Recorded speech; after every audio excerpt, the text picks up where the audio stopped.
Breaking news Anakapalli జిల్లా నర్సీపట్నంలో ఉద్రిక్త పరిస్థితులు కనిపిస్తున్నాయి. శారదానగర్లో వైసీపీ నాయకుడి బిల్డింగ్ కూల్చివేతకు మున్సిపల్ అధికారులు రంగం సిద్ధం చేశారు. ఆ బిల్డింగ్ అక్రమ నిర్మాణంగా వాళ్ళు చెబుతున్నారు.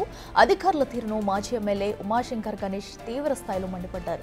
దౌర్జన్యంగా కూల్చివేస్తున్నారంటూ ఆరోపించారాయన. ముందు జాగ్రత్తగా పోలీసులు పెద్ద సంఖ్యలో మోహరించారు.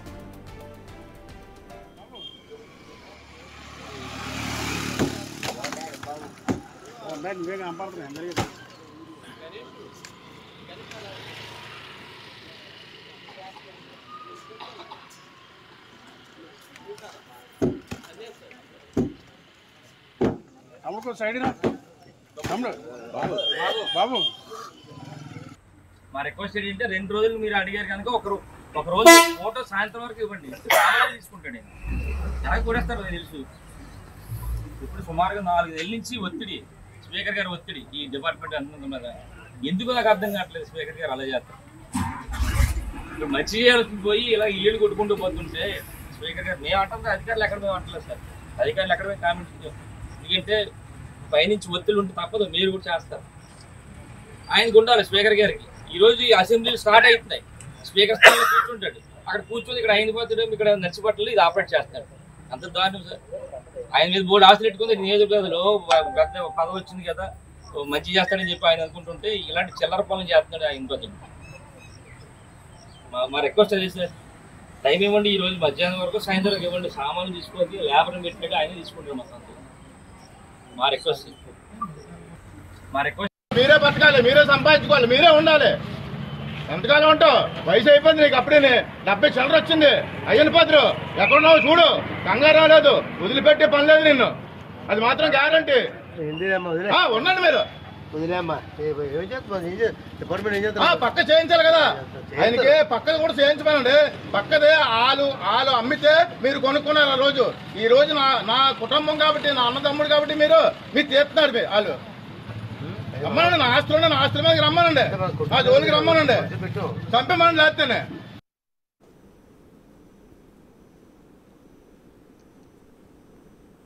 రైట్గా నర్సీపట్నంలో వైసీపీ నాయకుడికి చెందిన ఆ బిల్డింగ్ తొలగిస్తున్నారంటూ కూడా అటు వైసీపీ నాయకులు అయితే ఆందోళన చెందుతున్నారు. అయితే అక్రమ కట్టడం వల్ల దీన్ని తొలగిస్తున్నామంటూ కూడా ఇటు అధికారులు చెబుతున్నారు.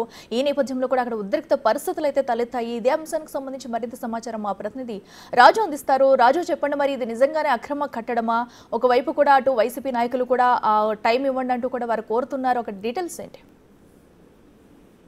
నర్సీపట్నం మాజీ ఎమ్మెల్యే ఉమాశంకర్ గణేష్ ప్రధాన అనుచరుడిగా ఉన్నటువంటి కర్రీ శ్రీను సంబంధించిన ఇంటిని ప్రస్తుతం అయితే మున్సిపల్ అధికారులు కూల్చివేస్తున్నటువంటిది అయితే మనం చూడొచ్చు. ముఖ్యంగా పంట కాలంపై ఇంటి సగం పైగా నిర్మాణం చేపట్టారనేది అంటే అధికారులు పూర్తి స్థాయి దర్యాప్తు చేసిన తర్వాత ఈ ఇంటి నిర్మాణానికి సంబంధించి కూల్చివేతలు అయితే చేస్తున్నారు. అయితే ఇప్పటికే ఈ ఇంటి నిర్మాణము అక్రమంగా చేపట్టారని కోర్టులో కేసు వేసినటువంటి నేపథ్యంలో కోర్టు ఆదేశాలతోనే మున్సిపల్ అధికారులు ఈ ఇంటిని కూల్చివేతలు అయితే చేస్తున్నటువంటి పరిస్థితి అయితే కనిపిస్తుంది. అయితే ఇది అక్రమ కట్టడం కాదు, కావాలనే అంటే కేసుల్లో ఇరికించడానికి, అదేవిధంగా వైసీపీకి సంబంధించినటువంటి నాయకులను ఇబ్బందులకు గురి చేయడానికి మాత్రమే ఈ కట్టడాన్ని కూల్చివేస్తున్నారంటూ అటు కరిత్రీన్తో పాటుగా నర్సీపట్నం మాజీ ఎమ్మెల్యే ఉమాశంకర్ గణేష్ కూడా ఘటనా స్థలానికి చేరుకుని తెల్లవారుజాము నుంచి కూడా ఒక ఆందోళన చేస్తున్నటువంటి పరిస్థితి ఉంది. అయితే అక్కడ భారీగా పోలీసులు మోహరించడంతో పాటు మున్సిపల్ అధికారులు కూడా కోర్టు ఆదేశాలు ఉన్నాయి. దీన్ని కనుక మీరు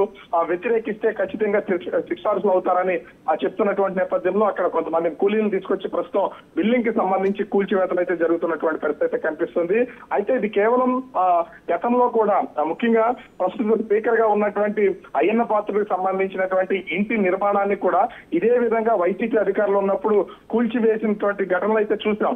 ఈ నేపథ్యంలోనే అటు కూటమి అధికారంలోకి వచ్చిన తర్వాత వైసీపీకి సంబంధించినటువంటి ప్రధానమైనటువంటి అంటే ఆ నర్సీపట్నం నియోజకవర్గంలోకి సంబంధించి మాజీ ఎమ్మెల్యే ఉమాశంకర్ గణేష్ ప్రధానమైనటువంటి అనుచరులు ఎవరున్నారో వాళ్ళకి సంబంధించినటువంటి కేసులన్నీ బయటికి తీసుకొచ్చి కక్షపూరితంగా వ్యవహరిస్తున్నారని ప్రస్తుతం అయితే మాజీ ఎమ్మెల్యే ఆరోపణ చేస్తున్నటువంటి పరిస్థితి అయితే ఉంది. కర్రీ శ్రీను కూతురు కూడా అంటే ఈ నర్సీపట్నం మున్సిపల్ కి సంబంధించి ఒక కౌన్సిలర్ గా కూడా ఆయన కూతురు ఉన్నటువంటి పరిస్థితి అయితే ఉంది. ప్రతి చోట కూడా ఈ రాజకీయానికి సంబంధించి మున్సిపల్ కౌన్సిల్ లో మార్పులు జరుగుతున్నటువంటి నేపథ్యంలోనే భయపెట్టడానికి ఇంటి నిర్మాణాన్ని కూల్చివేస్తున్నారనేది వైసీపీ చేస్తున్నటువంటి ఆరోపణ. కానీ ఇది అక్రమ కట్టడం, పంటకాలం మీద ఈ నిర్మాణం చేపట్టారు కాబట్టి కోర్టు ఆదేశాలతోనే మేము కూల్చివేతలు చేస్తున్నామని మున్సిపల్ అధికారులు చెప్తున్నటువంటి పరిస్థితి కనిపిస్తుంది. అఖిల, అయితే రాజు ఇప్పటివరకు అటు మాజీ ఎమ్మెల్యేకి సంబంధించిన ఒక్క బిల్డింగే గుర్తించి కూల్చివేస్తున్నారా, లేదా ఇలాంటి అక్రమ కట్టడాలను ఇంకా గుర్తించే అవకాశం ఉందంటారా? అంటే ఈ అటు మాజీ ఎమ్మెల్యే ప్రధానమైనటువంటి అనుచరుడిగా కరెక్షన్ ఉన్నారు.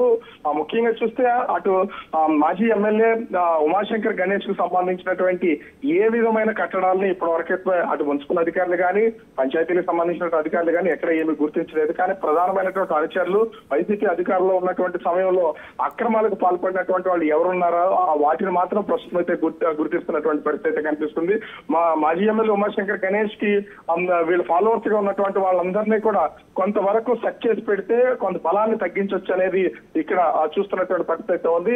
కూటమి ప్రభుత్వం అధికారంలోకి వచ్చిన తర్వాత కూడా వైసీపీ అధికారాన్ని కోల్పోయినా కూడా నర్సీపట్నంలో ఉమాశంకర్ గణేష్ మాజీ ఎమ్మెల్యేకి, అదేవిధంగా ప్రస్తుతం స్పీకర్ గా ఉన్నటువంటి అయ్యన్నపాత్రుడి వర్గానికి తరచూ వివాదాలు అయితే తలెత్తుతున్నటువంటి పరిస్థితి అయితే ఉంది. అదే నియోజకవర్గంలో రకరకాల ఆందోళనలు ప్రతి నెల ఏదో ఒకటి చేపడుతున్నటువంటి పరిస్థితి అయితే ఉంది. ఈ నేపథ్యంలోనే వైసీపీ చేస్తున్నటువంటి వాటిని తగ్గించాలంటే ఖచ్చితంగా ఈ అక్రమ కట్టడాలు, అక్రమంగా భూములను ఎక్కడెక్కడ వీళ్ళు కబ్జాలు చేస్తారనే వాటిని మొత్తం డేటా అంతా కలెక్ట్ చేసి చర్యలు చేపడుతున్నటువంటి పరిస్థితి అయితే ఉంది. ఈ నేపథ్యంలోనే ఇది అక్రమ కట్టడం అంటూ కోర్టు ఇచ్చినటువంటి ఆదేశాల మేరకు మున్సిపల్ అధికారులు అయితే ప్రస్తుతం ఈ బిల్డింగ్ ని కూల్చివేస్తున్నటువంటి పరిస్థితి కనిపిస్తుంది. అఖిల, రైట్ రాజు, థ్యాంక్ యూ.